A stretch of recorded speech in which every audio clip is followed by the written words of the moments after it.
Zimbabwe's army said it has President Robert Mugabe and his wife in custody and is securing government offices and patrolling the capital's streets following a night of unrest that included a military takeover of the state broadcaster.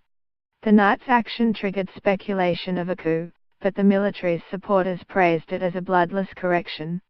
Armed soldiers in armored personnel carriers stationed themselves at key points in Harare, while Zimbabweans formed long lines at banks in order to draw the limited cash available, a routine chore in the country's ongoing financial crisis.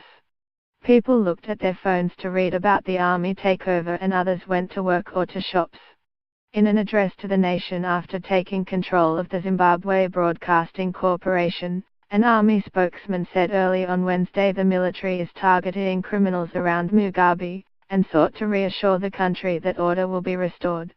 It was not clear where Mugabe, 93, and his wife were, but it seems they are in the custody of the military. Their security is guaranteed, the army spokesman said.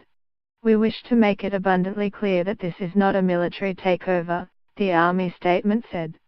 We are only targeting criminals around Mugabe, who are committing crimes that are causing social and economic suffering in the country in order to bring them to justice. The spokesman added, as soon as we have accomplished our mission, we expect that the situation will return to normalcy. The army spokesman called on churches to pray for the nation. He urged other security forces to cooperate for the good of our country, warning that any provocation will be met with an appropriate response. The statement called on troops to return to barracks immediately, with all leave cancelled. Overnight, at least 3 explosions were heard in the capital, Harare, and military vehicles were seen in the streets.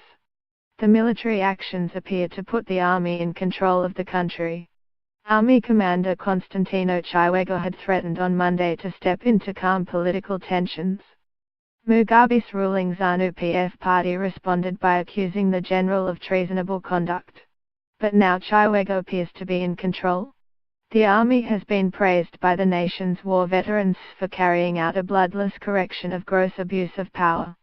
The military will return Zimbabwe to genuine democracy and make the country a modern model nation, said Chris Musvegwa, chairman of the War Veterans Association, told the Associated Press in Johannesburg. Musvegwa and the war veterans are staunch allies of Emmerson Mnangagwa, who was sacked from his post of vice president by Mugabe last week.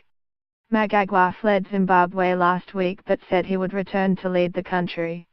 Copyright DPA 2017.